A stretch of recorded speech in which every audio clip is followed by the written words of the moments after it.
কিরে কি হইছে ওর? কাই জানে কি হইছে এলা? কি রে মনো কি হইছে তোর? তখন থেকে মন খারাপ করে আছিস। মুখখান দেখ না ওর মুখখান। তুই মোক কথা কইস না শালা, তোর মতো স্বার্থপর বন্ধু মোর দরকার নাই। তুই শালা এত স্বার্থপর, তোকে মুই আজ দেখি নিলুম, চিনি নিলুম তোক। কিরে তুই ও কি করলু রে? দোষ মুইও কিছু করম নাই। তাহলে ও খাওয়া কেনে? কাই জানে ও মুই তো কি করলুম রে?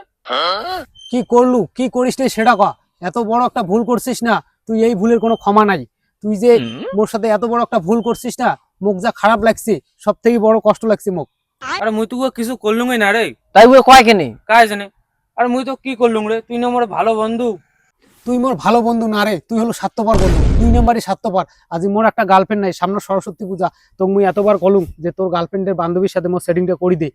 তুই জানিস যে তোর গার্লফ্রেন্ডের বান্ধবী মুই ভালোবাসম, তুই মোর সাথে সেটিং করে না দিয়া তুই উমার উঠে যা কষিস যে চেহারাটা খুব ভালো নয়, চেহারাটা খুব খারাপ। তোর মুই পাং ধরছুম, পাং ধরি কসুম যে তোর গার্লফ্রেন্ডের বান্ধবীর সাথে মোর সেটিংটা করি দে।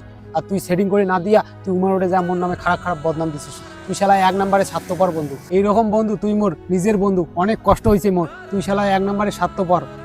তুই তোর গার্লফ্রেন্ডের বান্ধবীর সাথে মোর সেটিংটা করে দিস নাই তো ভগবানও তো ক্ষমা করবে না, ভগবানও ক্ষমা করবে না তো। আরে ভাই যাস না রে যাস না রে। ওর গার্লফ্রেন্ডের মেলা বান্ধবী আছে, ওর সাথে তো সেটিং করে দিম। ও যাবে না দেখি এটা থাকবে। আর তুই তো শালা সেই বজ্জাত মারে। তোমারে তুই ভাই- চ্যাংড়ার সাথে এরকম ব্যবহার করলু, তুই মোর নামে কোনদিন মানসিক দিয়ে কি কয়া বেড়াবো, তারপর ঠিক লাগিও। চেষ্টা কর। আচ্ছা শালা কি করে